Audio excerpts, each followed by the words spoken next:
Hello everyone, I'm Queen Sam from the Budget Queens. If you don't know who we are, we help people eliminate debt and save money by creating a handwritten budget every month.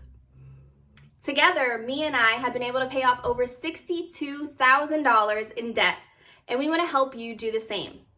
Today, we're going to be sharing our top 10 tips on how you can create a boss budget.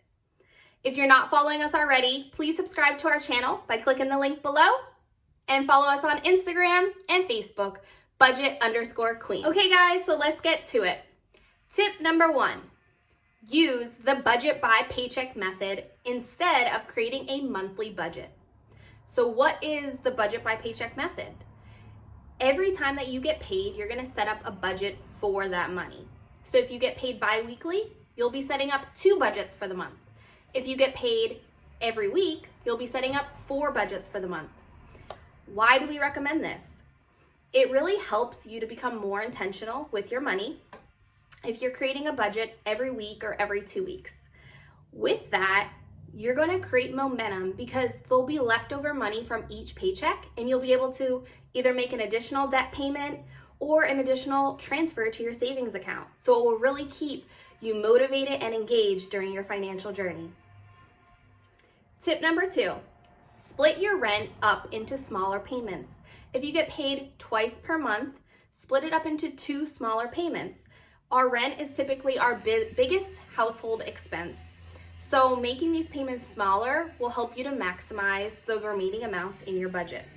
Also, just a reminder, your rent or your mortgage payment should be no more than 25% of your take-home pay. Tip number 3. When writing your budget, make sure that your bills section are relatively even in terms of total amount used for bills each pay period. For example, some people, a lot of their bills come at the beginning of the month. And then other people, some of them are more toward the end of the month. If we use the budget by paycheck method, then sometimes an entire paycheck will be going to bills and another one would mainly be going to savings. Instead of doing this, we want to move some of those bills up, pay them early so that our bill sections are relatively even and we can maximize every dollar in the remaining budget. Tip number 4, budget your variable utility bills on the higher end. For example, your electric or your water bills. If one month your water bill was $55, but lately it's been $50, we're just gonna go ahead and budget the $55 just to be safe. Same with our electric bills. Always budget on the higher end. When it comes to your income, you're gonna budget on the lower end. A lot of people might have opportunities to get overtime at work, but we never wanna count on that overtime. We'll always use our base pay when creating our monthly budget. Tip number 5, eliminate any wants that you don't really need. A lot of the times, the first time we're going to do our budget, there might be some things in there that we really don't need, but we've been paying for. For example, for me, I was paying for a gym membership that I was barely using for months. Cancel them. If you have Apple Music or Spotify or Disney Plus, these are things that you don't necessarily need, but you want. When creating a budget, it's important to try to eliminate as many wants as we can so that we can maximize our savings and debt payoff goals. Tip number 6, use the cash envelope method. For those of you that don't know what the cash envelope method is, this is using envelopes for all of your cash purchases. These would be for all of your variable expenses, such as groceries, personal items like shampoo, soap, anything that you need for your personal hygiene. Also, money for fun or gas. Instead of using your debit or credit card for these purchases, you're gonna actually give yourself an allowance in each of these categories and put it in each individual envelope. This will help you to stay on budget and ensure that you're not going over. We highly recommend cash as brain sensors actually go off in your head every time that you're paying for something in cash. This doesn't happen when you're paying with a debit or credit card, and that's why it's so much easier to go over your budget when paying with one of those options. We have these in our shop if you're interested. You can find them on our Instagram page, budget_queens.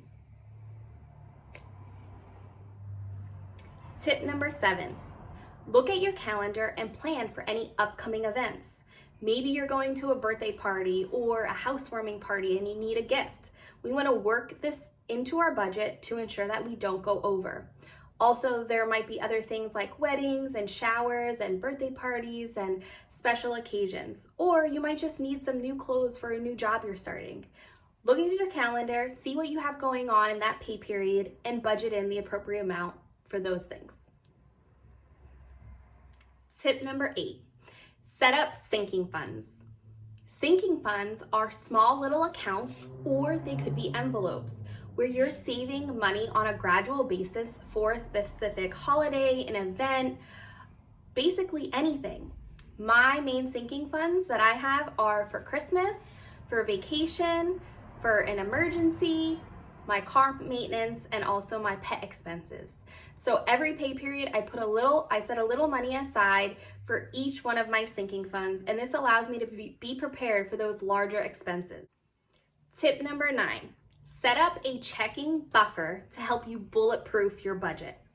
What is a checking buffer? We create zero-based budgets, which means that if we have $3,000 coming in, we will assign $3,000 a name.